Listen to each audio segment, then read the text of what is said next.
Hi guys, welcome back to my next video. നമ്മൾ ഇന്നിവിടെ നോക്കാൻ പോകുന്നത് കൊണ്ടൽ എന്ന് പറയുന്ന നമ്മുടെ പെപ്പയുടെ പടത്തിനെ കുറിച്ചിട്ടാണ്. ഇതിൽ ടൈറ്റിൽ കാർഡ് എഴുതി കാണിക്കുമ്പോൾ തന്നെ ആക്ഷൻ ഹീറോ ആന്റണി വർഗീസ് പെപ്പെ എന്നുള്ള ആ ഒരു സംഭവമൊക്കെ ഇൻട്രൊഡ്യൂസ് ചെയ്തിട്ടുണ്ടായിരുന്നു.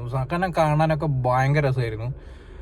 അത് അങ്ങോട്ട് കഴിഞ്ഞിട്ട് പടം അങ്ങോട്ട് ഒരു 8-10 അങ്ങോട്ട് തുടങ്ങിയിട്ട് വേറെ ഏതൊക്കെയോ വഴി പോയി വേറെ എന്തൊക്കെയൊക്കെയോ ആയി അവസാനിച്ച് ഇടയിൽ കട്ട ലാഗും മുടിഞ്ഞ അപരാധിപ്പിക്കലും കാരണം തേഞ്ഞൊട്ടി എന്നല്ലാണ്ട് വേറെ ഒന്നും പറയാനില്ല ഈ സിനിമയെ കുറിച്ചിട്ട്. പ്രത്യേകിച്ച് ഈ പടത്തിൽ ഒന്നും എടുത്ത് പറയാൻ എനിക്കൊന്നും തോന്നുന്നില്ല. ആകെപ്പാടെ എനിക്ക് ഇഷ്ടപ്പെട്ടത് ഇൻട്രൊഡക്ഷനിൽ ഈ ഒരു പടത്തിനകത്തൊരു നല്ലൊരു പാട്ടുണ്ട്, നല്ല കിണ്ണം കാച്ചൊരു ഇടിയുണ്ട്. ആ ഒരു ഇടി കണ്ടവൻ ഒരു ആക്ഷൻ ഹീറോ തന്നെയെന്ന് നമ്മൾ വീണ്ടും ഉറപ്പിക്കും. അതിനങ്ങോട്ട് ശേഷം വേറൊരു ട്രാക്കിലേക്ക് പോകുന്നു. ഞാൻ പ്രതീക്ഷിച്ച് കയറിയത് എന്താണെന്ന് വെച്ചാൽ രാജ്ബി ഷെട്ടി ഉണ്ട്. രാജ്ബി ഷെട്ടി ചിലപ്പോൾ വില്ലനായേക്കാം. അങ്ങനെയൊക്കെ വരുമ്പോൾ നല്ല നല്ല പെർഫോമൻസ് കാണാൻ പറ്റും എന്നുള്ളൊരു പ്രതീക്ഷയിലൊക്കെ ആയിരുന്നു പോയതൊക്കെ.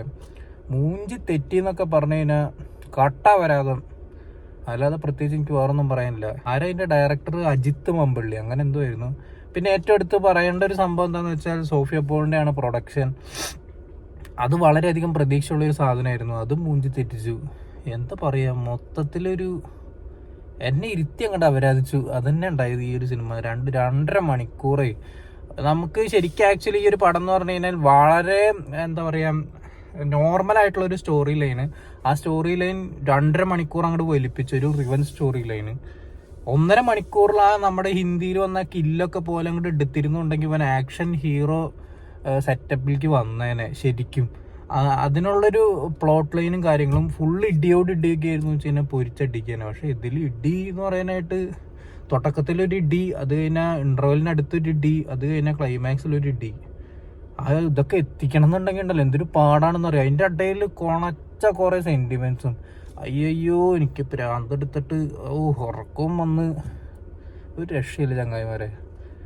ഞാൻ തീരെ സജസ്റ്റ് ചെയ്യില്ല ഈ ഒരു സിനിമ. എന്തായാലും ഈ ഒരു ഓണം വെക്കേഷന് സെറ്റപ്പ് ആക്കാൻ വേണ്ടിയിട്ട് നിങ്ങൾക്ക് അത്രയും കാണണം എന്ന് താല്പര്യം ഉണ്ടെങ്കിൽ അത് നല്ല തിയേറ്ററൊക്കെ നോക്കി തിരഞ്ഞെടുത്ത് കഴിഞ്ഞ് പോയി കഴിഞ്ഞാൽ ചിലപ്പോൾ ഇഷ്ടപ്പെട്ടേക്കാന്നുള്ളതല്ലാതെ ഒരു സംഭവം ഇല്ല, ഒരു തേങ്ങയില്ല, ഒരു മാങ്ങാത്തൊലി ഇല്ല ഈ ഒരു സിനിമയ്ക്കകത്ത്. സാം സിയസിന്റെ ബാക്ക്ഗ്രൗണ്ട് സ്കോറുകൾ കൊള്ളാം, അത് മാത്രം ഉണ്ടായതുകൊണ്ട് കാര്യമില്ലല്ലോ. ബാക്കിയുള്ളതൊക്കെ എന്തെങ്കിലുമൊക്കെ വേണ്ടേ. ഒരു രക്ഷയില്ല പറഞ്ഞാൽ. രാജ്ബി ഷെട്ടിക്കൊക്കെ കൊടുത്തിരിക്കുന്ന ആകെ 3 സീനോ 4 സീനെങ്ങാണ്ടാണ് കൊടുത്തിരിക്കുന്നത്. ശോകമായിരുന്നു. ശോകം എന്നൊക്കെ പറഞ്ഞാൽ വൻ ശോകം, ഉറപ്പിക്കൽ. അതുപോലെ ഡാൻസിങ് റോസ്, നമ്മുടെ മറ്റേ പടത്തിലെ പാരഞ്ജിത്തിന്റെ പടത്തിലുള്ള ചങ്ങായി, ആ ചങ്ങായിയൊക്കെ വന്നിട്ട് ആ ചങ്ങായി ഇങ്ങനെ നോക്കണം നോട്ടൊക്കെ ഉണ്ട്. ബിൽഡപ്പ് കൊടുക്കുന്നതൊക്കെ എന്തൊക്കെയോ വലിയ സംഭവം നടക്കാൻ പോകുന്നു എന്നുള്ളത് തോന്നലും. അതൊക്കെ കഴിഞ്ഞ് വരുമ്പോൾ അയ്യോ എന്നുള്ളൊരു ഫീലും. കട്ട ശോകം. പിന്നെ നന്ദുവിൻ്റെ പെർഫോമൻസ് എനിക്ക് നല്ല രീതിയിൽ ഇഷ്ടപ്പെട്ടു കേട്ടോ. ഒരു വെറൈറ്റി ക്യാരക്ടറാണ് മൂപ്പർക്ക് കിട്ടിയത്. അതല്ലാതെ വേറൊന്നും പ്രത്യേകിച്ചൊന്നും ഇല്ല ഈ ഒരു പടത്തിനകത്ത് പറയാനായിട്ട്. സോ നിങ്ങൾ ഈ ഒരു സിനിമ കണ്ടിട്ടുള്ളവരാണെങ്കിൽ എന്താണ് ഈ സിനിമയെക്കുറിച്ചുള്ള നിങ്ങളുടെ അഭിപ്രായം എന്നുള്ളത് താഴെ കമന്റ് ബോക്സിൽ രേഖപ്പെടുത്തുക. സോ വീഡിയോ ഇഷ്ടപ്പെട്ടാൽ ലൈക്ക് ചെയ്യുക, ഷെയർ ചെയ്യുക, കമന്റ് ചെയ്യുക, ചാനൽ സബ്സ്ക്രൈബ് ചെയ്യുന്നവരും മറക്കാതിരിക്കാം. See you in the next video guys.